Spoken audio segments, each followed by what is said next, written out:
Hello friends, AmyR here with Prairie Paper and Ink with more Christmas cards for my holiday card series. Although these ones could technically be just winter themed. You could just switch out the sentiment on the inside.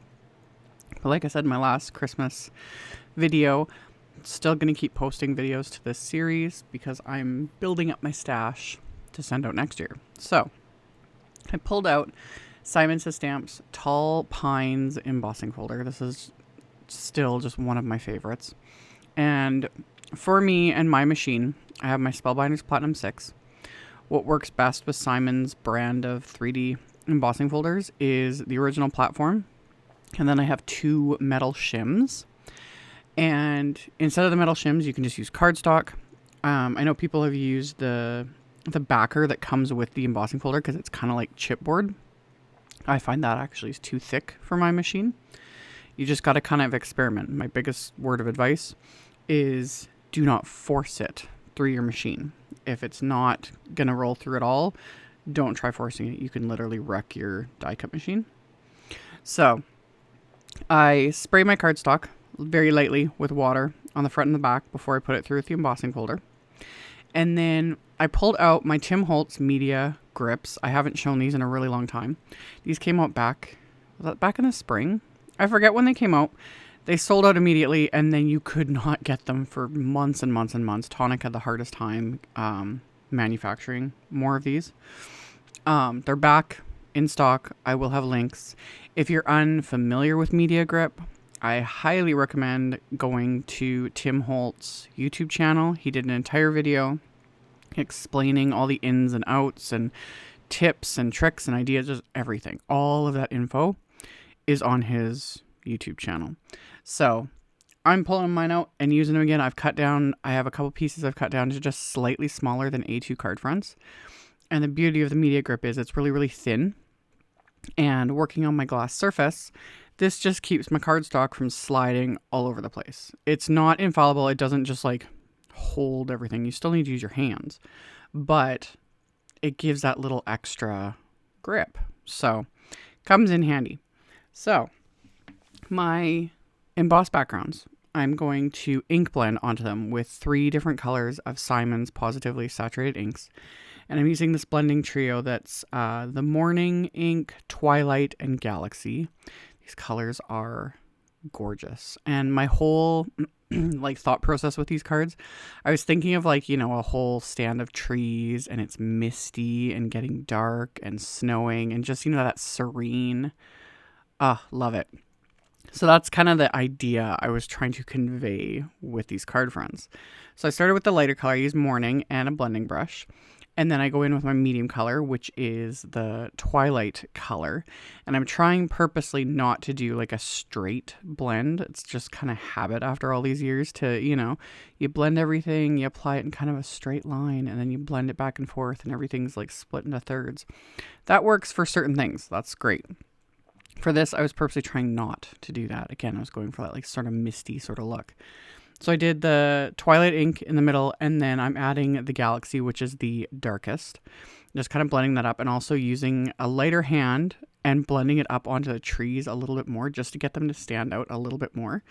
These will dry back a bit and soften as they dry, which just, again, gives it that extra something. So blended all my inks onto these backgrounds. Super, super simple. And then cleaned off my work surface, as always, because otherwise I'm going to get my elbows in that ink, guaranteed. So cleaned off the ink, and then I pulled out the Large Falling Snow stencil. This is like one of my go-to favorites. There is an original one that's the same as this. That's like their standard 6x6 stencil. And then Simon released this one. I forget. It's been out for years now. It's still one of my absolute favorites.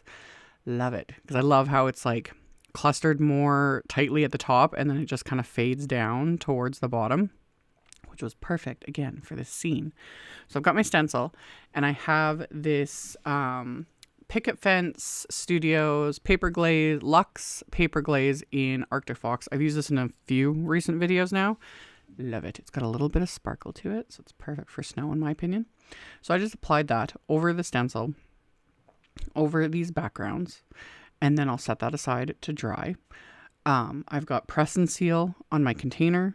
Like I always have recommended, is press and seal is just a must-have. One, it comes in so handy. There's like a bajillion techniques you can do with it.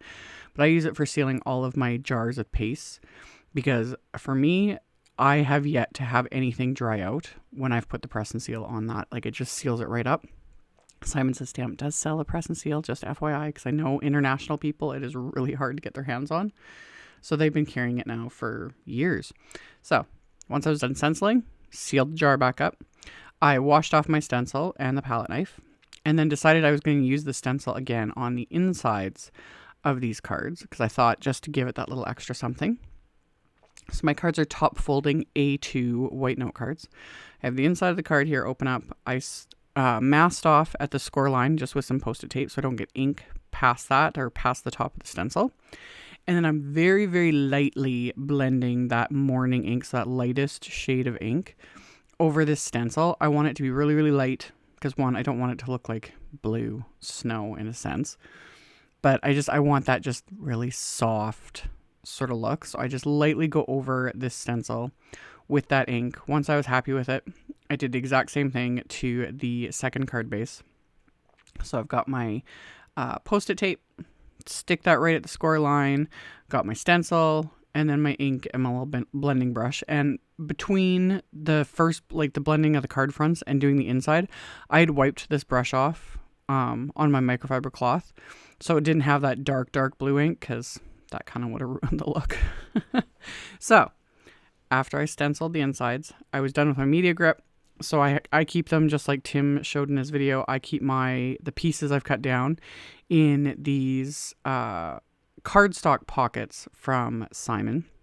Again, I'll have a link to the bundle that you get these with because the sides have been cut off because the media grip clings to one side of these pockets and then the back part is kind of frosted so it doesn't cling. So it makes it easy to like move these pieces around. It keeps them stored. And then I just keep them stored upright like behind my Misty in a bin beside my desk.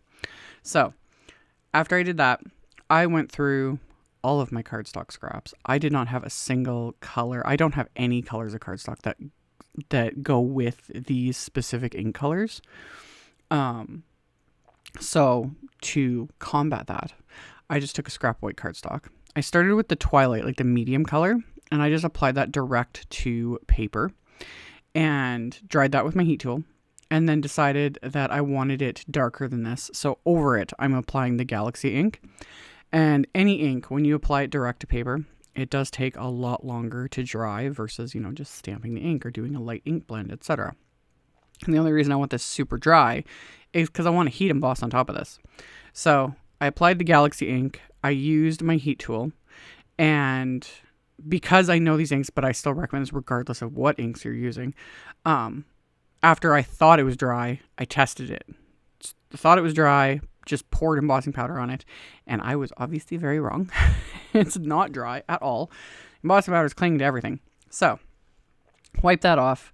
I'm going to make sure I remove all the embossing powder from that. I don't want to melt the embossing powder onto this when I want to use my heat tool to dry it even more to make sure it is good and dry. Once it is, I've waved it in the air, pressed it against my glass mat to cool it off again from the heat before testing it again by pouring the embossing powder over it. That's when it was like, okay, it's clinging a bit, but that's fine because I'm going to use my anti-static powder tool, of course. So apply that over that.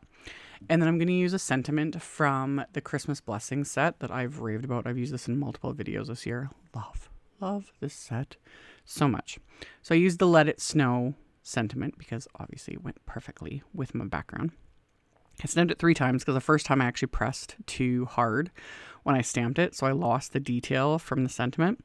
So I stamped it a couple more times, covered that with Simon's white embossing powder, melted that, removed the excess anti-static powder with my cloth, and then I die cut those sentiments with the coordinating little wafer die. Now the sentiment is really small and it just kind of was lost on these backgrounds, so I needed something to make it stand out a little bit more. So I just die cut a vellum circle. I was originally going to just stamp the sentiment and die cut it. You could do that too and skip the step of the layers and everything, but I'm just one, a little bit of OCD. Like, it's like I must use the coordinating wafer die for the sentiment. 2, vellum's great. You can't go wrong with it. So I die cut scraps from that inked piece with that little coordinating wafer die for the Let It Snow sentiment. And I stacked one layer behind the actual sentiment, adhered that to the vellum circle, and then adhered the second die cut scrap behind the vellum circle because it'll pop it up just the teeniest bit, which you'll see in a minute.